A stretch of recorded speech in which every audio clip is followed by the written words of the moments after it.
ॐ गजाननं भूतगणादिसेवितं कपितजम्बुफलचारुभक्षणम् उमासुतं शोकविनाशकारकं नमामि विघ्नेश्वरपादपङ्कजम्।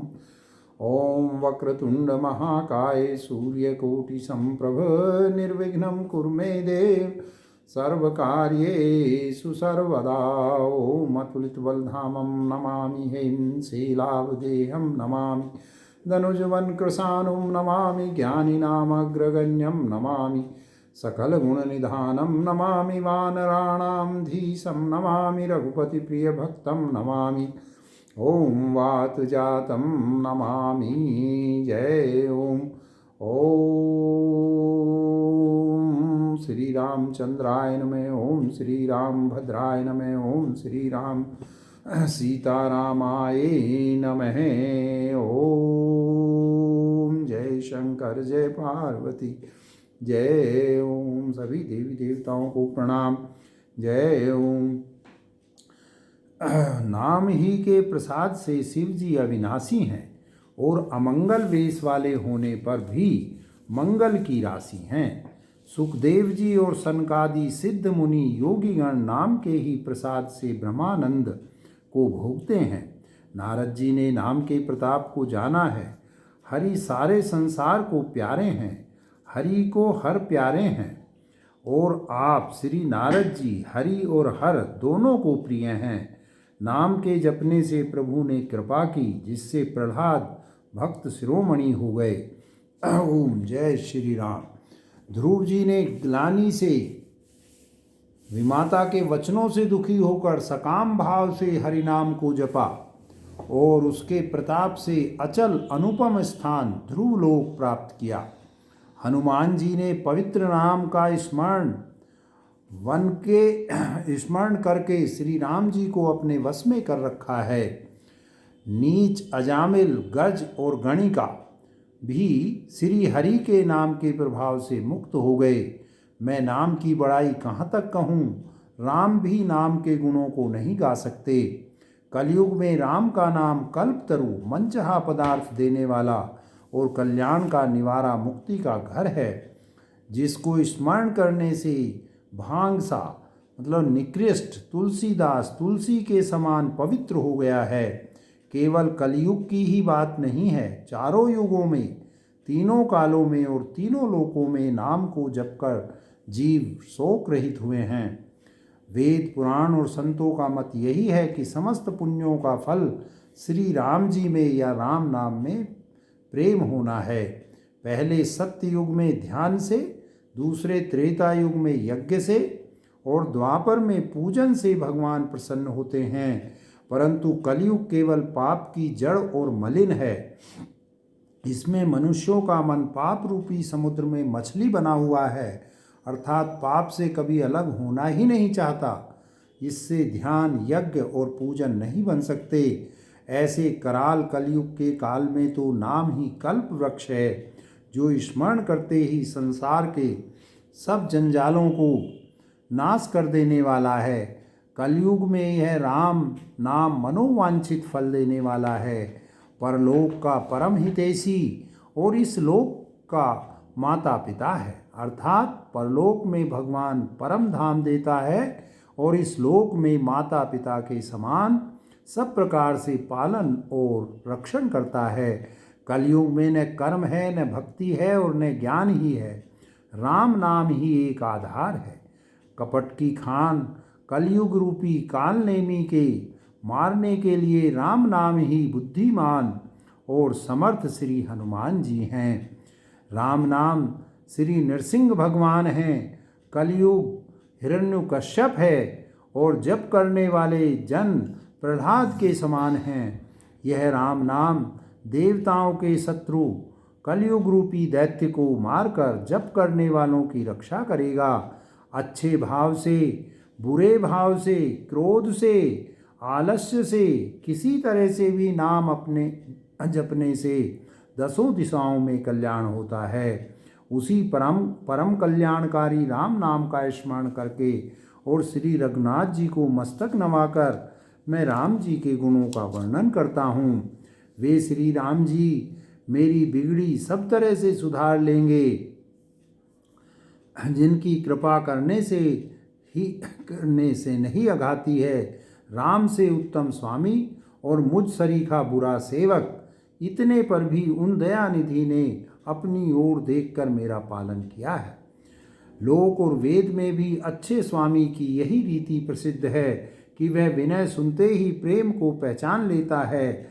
अमीर गरीब, गंवार, नगर निवासी, पंडित मूर्ख, बदनाम यशस्वी, सुकवि कुकवि, सभी नर नारी अपनी अपनी बुद्धि के अनुसार राजा की सराहना करते हैं। और साधु, बुद्धिमान, सुशील, ईश्वर के अंश से उत्पन्न कृपालु राजा सबकी सुनकर और उनकी वाणी, भक्ति, विनय और चाल को पहचान कर सुंदर मीठी वाणी से सबका यथा योग्य सम्मान करते हैं। यह स्वभाव तो संसारी राजाओं का है। कौशलनाथ श्री रामचंद्र जी तो चतुर शिरोमणि हैं। श्री राम जी तो विशुद्ध प्रेम से ही रीझते हैं। पर जगत में मुझसे बढ़कर मूर्ख और मलिन बुद्धि और कौन होगा। तथापि कृपालु श्री रामचंद्र जी मुझ दुष्ट सेवक की प्रीति और रुचि को अवश्य रखेंगे, जिन्होंने पत्थरों को जहाज और बंदर भालुओं को बुद्धिमान मंत्री बना लिया। सब लोग मुझे श्री राम जी का सेवक कहते हैं और मैं भी बिना लज्जा संकोच के कहलाता हूँ। कहने वालों का विरोध नहीं करता। कृपालु श्री राम जी इस निंदा को सहते हैं कि श्री सीतानाथ जी जैसे स्वामी का तुलसीदास सा सेवक है। यह मेरी बहुत बड़ी ढिठाई और दोष है। मेरे पाप को सुनकर नरक ने भी नाक सिकोड़ ली है, अर्थात नरक में भी मेरे लिए ठोर नहीं है। यह समझकर मुझे अपने ही कल्पित डर से डर हो रहा है। किंतु भगवान श्री रामचंद्र जी ने तो स्वप्न में भी इस पर, मेरी इस ढिठाई और दोष पर ध्यान नहीं दिया, वरन मेरे प्रभु श्री रामचंद्र जी ने तो इस बात को सुनकर, देखकर और अपने सुचित्त रूपी चक्षु से निरीक्षण कर मेरी भक्ति और बुद्धि की सराहना की। क्योंकि कहने में चाहे बिगड़ जाए, अर्थात मैं चाहे अपने को भगवान का सेवक कहता कहलाता रहूं, परंतु हृदय में अच्छापन होना चाहिए। हृदय में तो अपने को उनका सेवक बनने योग्य नहीं मानकर पापी और दीन ही मानता हूँ। यह अच्छापन है। श्री रामचंद्र जी भी दास के हृदय की अच्छी स्थिति जानकर रीझ जाते हैं। प्रभु के चित्त में अपने भक्तों की ही भूल चूक याद नहीं रहती, वे उसे भूल जाते हैं और उनके हृदय की अच्छाई को सौ बार याद करते रहते हैं। जिस पाप के कारण उन्होंने बाली को व्याध की तरह मारा था, वैसी ही कुचाल फिर सुग्रीव ने चली। वही करनी विभीषण की थी, परंतु श्री रामचंद्र जी ने स्वप्न में भी उसका मन में विचार नहीं किया। उल्टे भरत जी से मिलने के समय श्री रघुनाथ जी ने उनका सम्मान किया और राजसभा में भी उनके गुणों का बखान किया। प्रभु श्री रामचंद्र जी तो वृक्ष के नीचे और बंदर डाली पर, अर्थात कहाँ मर्यादा पुरुषोत्तम सच्चिदानंद घन परमात्मा श्री राम जी और कहाँ पेड़ों की शाखाओं पर कूदने वाले बंदर, परंतु ऐसे बंदरों को भी उन्होंने अपने समान बना लिया। तुलसीदास जी कहते हैं कि श्री रामचंद्र जी सरीखे सील निधान स्वामी कहीं भी नहीं हैं। हे श्री राम जी, आपकी अच्छाई से सभी का भला है, अर्थात आपका कल्याणमय स्वभाव सभी का कल्याण करने वाला है। यदि यह बात सच है तो तुलसीदास का भी सदा कल्याण ही होगा। इस प्रकार अपने गुण दोषों को कहकर और सबको फिर सिर नवाकर मैं श्री रघुनाथ जी का निर्मल यश वर्णन करता हूँ, जिसके सुनने से कलयुग के पाप नष्ट हो जाते हैं। ओम श्री राम। मुनि याज्ञवल्क्य जी ने जो सुहावनी कथा मुनि श्रेष्ठ भरद्वाज जी को सुनाई थी, उसी संवाद को मैं बखान कर कहूँगा। सब सज्जन सुख का अनुभव करते हुए उसे सुने। शिव जी ने पहले इस सुहावने चरित्र को रचा, फिर कृपा करके पार्वती जी को सुनाया। वही चरित्र शिव जी ने काकभूषुंडी को राम भक्त और अधिकारी पहचान कर दिया। उन काकभूषुंडी जी से फिर याज्ञवल्क्य जी ने पाया और उन्होंने फिर उसे भरद्वाज जी को गाकर सुनाया। वे दोनों वक्ता और श्रोता याज्ञवल्क और भरद्वाज जी समान सील वाले और समदर्शी हैं और श्री हरि की लीला को जानते हैं। वे अपने ज्ञान से तीनों कालों की बातों को हथेली पर रखे हुए आंवले के समान प्रत्यक्ष जानते हैं। और जो भी सुजान भगवान की लीलाओं का रहस्य जानने वाले हरि भक्त हैं, वे इस चरित्र को नाना प्रकार से कहते हैं, सुनते हैं और समझते हैं। फिर वही कथा मैंने वारा क्षेत्र में अपने गुरुजी से सुनी, परंतु उस समय मैं लड़कपन के कारण बहुत बेसमझ था, इससे उसको उस प्रकार अच्छी तरह समझा नहीं। श्री राम जी की गूढ़ कथा के वक्ता और श्रोता दोनों ज्ञान के खजाने पूरे ज्ञानी होते हैं। मैं कलयुग के पापों से गिरसा हुआ महामूढ़ जड़ जीव भला उसको कैसे समझ सकता था। तो भी गुरुजी ने जब बार बार कथा कही तब बुद्धि के अनुसार कुछ समझ में आई और वही अब मेरे द्वारा भाषा में रची जाएगी, जिससे मेरे मन को संतोष हो। जैसा कुछ मुझ में बुद्धि और विवेक का बल है, मैं हृदय से हरि की प्रेरणा से उसी के अनुसार कहूँगा। मैं अपने संदेह, अज्ञान और भ्रम को हरने वाली कथा रचता हूँ, जो संसार रूपी नदी को पार करने के लिए नाव है। राम कथा पंडितों को विश्राम देने वाली, सब मनुष्यों को प्रसन्न करने वाली और कलयुग के पापों का नाश करने वाली है। राम कथा कलयुग रूपी सांप के लिए मोरनी है और विवेक रूपी अग्नि के प्रकट करने के लिए अरणी मंथन की जाने वाली लकड़ी अरणी है, अर्थात इस कथा से ज्ञान की प्राप्ति होती है।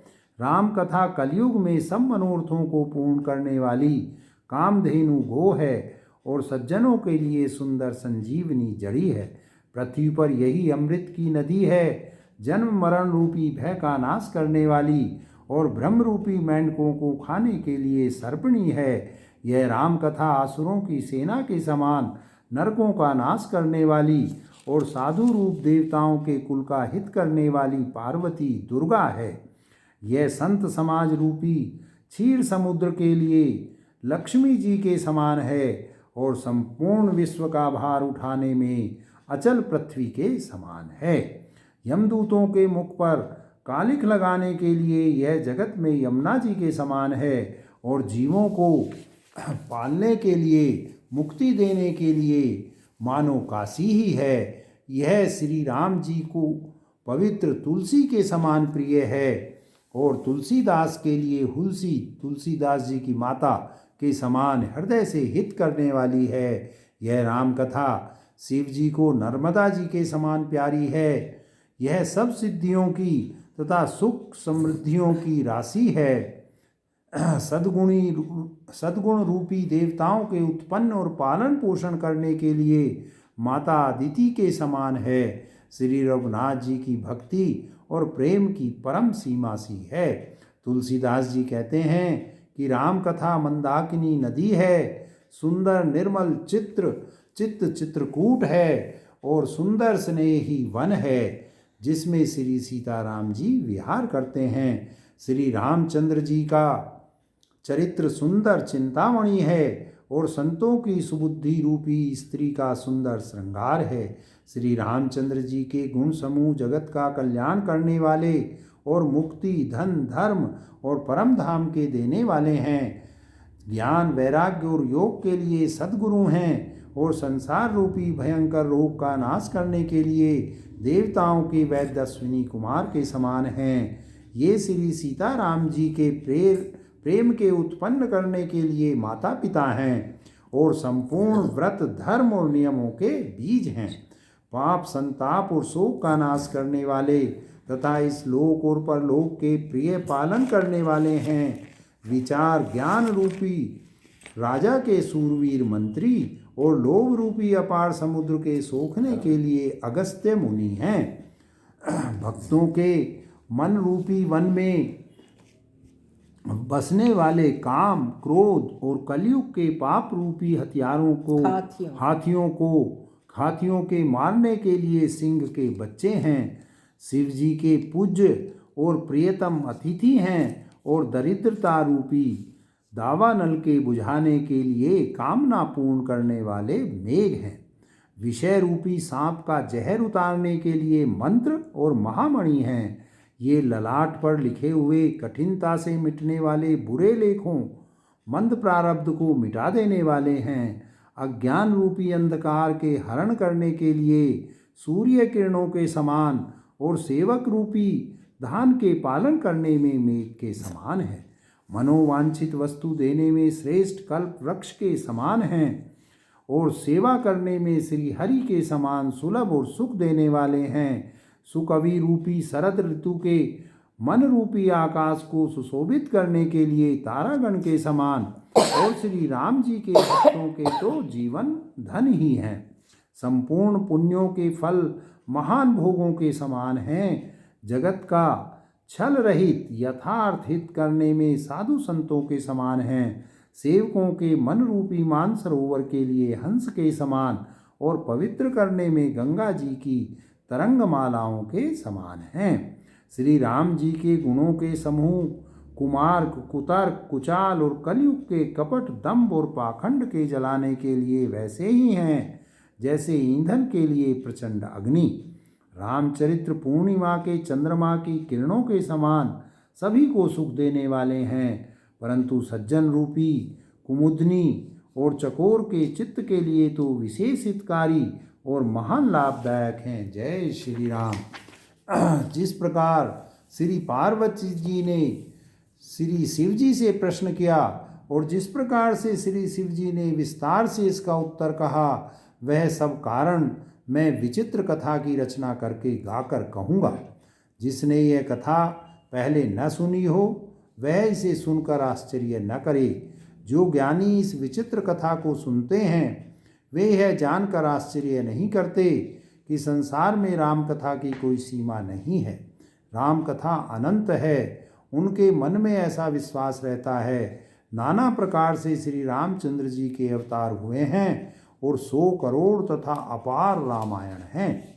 कल्प भेद के अनुसार श्री हरि के सुंदर चरित्रों को मुनीश्वरों ने अनेकों प्रकार से गाया है। हृदय में ऐसा विचार कर संदेह न कीजिए और आदर सहित प्रेम से इस कथा को सुनिए। श्री रामचंद्र जी अनंत हैं, उनके गुण भी अनंत हैं और उनकी कथाओं का विस्तार भी असीम है। अतएव जिनके विचार निर्मल हैं वे इस कथा को सुनकर आश्चर्य नहीं मानेंगे। इस प्रकार सब संदेहों को दूर करके और श्री गुरु जी के चरण कमलों की रज को सिर पर धारण करके मैं पुनः हाथ जोड़कर सबकी विनती करता हूँ, जिससे कथा की रचना में कोई दोष स्पर्श न करने पाए। अब मैं आदर पूर्वक श्री शिव जी को सिर नवाकर श्री रामचंद्र जी के गुणों की निर्मल कथा कहता हूँ। श्री हरि के चरणों पर सिर रखकर संवत 1631 में इस कथा का प्रारंभ करता हूँ। चैत्र मास की नवमी तिथि मंगलवार को श्री अयोध्या जी में यह चरित्र प्रकाशित हुआ, जिस दिन श्री राम जी का जन्म होता है। वेद कहते हैं उस दिन सारे तीर्थ वहाँ श्री अयोध्या जी में चले आते हैं। असुर, नाग, पक्षी, मनुष्य, मुनि और देवता सब अयोध्या जी में आकर श्री रघुनाथ जी की सेवा करते हैं। बुद्धिमान लोग जन्म का महोत्सव मनाते हैं और श्री राम जी की सुंदर कीर्ति का गान करते हैं। सज्जनों के बहुत से समूह उस दिन श्री सरयू जी के पवित्र जल में स्नान करते हैं और हृदय में सुंदर श्याम शरीर श्री रघुनाथ जी का ध्यान करके उनके नाम का जप करते हैं। वेद पुराण कहते हैं कि श्री सरयू जी का दर्शन, स्पर्श, स्नान और जलपान पापों को हरता है। यह नदी बड़ी ही पवित्र है। इसकी महिमा अनंत है, जिसे विमल बुद्धि वाली सरस्वती जी भी नहीं कर सकती। यह शोभायमान अयोध्यापुरी श्री रामचंद्र जी के परम धाम की देने वाली है।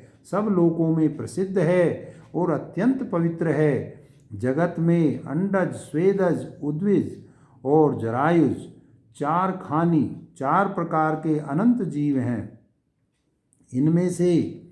इनमें से जो कोई भी अयोध्या जी में शरीर छोड़ते हैं वे फिर संसार में नहीं आते। जन्म मृत्यु के चक्कर से छूटकर भगवान के परम धाम में निवास करते हैं।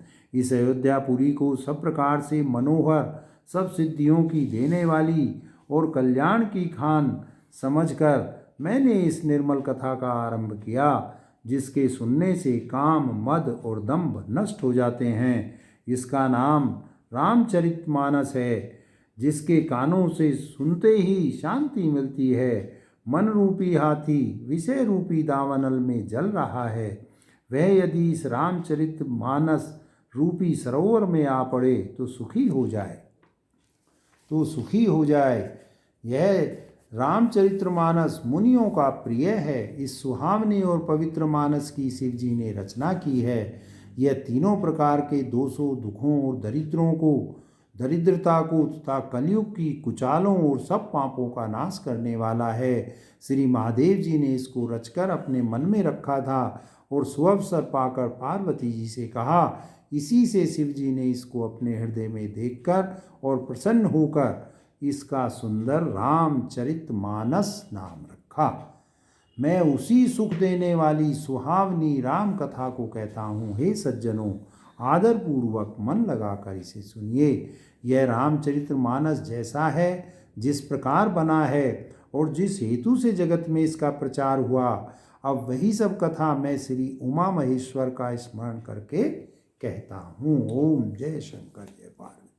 श्री शिव जी की कृपा से उसके हृदय में सुंदर बुद्धि का विकास हुआ, जिससे यह तुलसीदास श्री रामचरितमानस का कवि हुआ।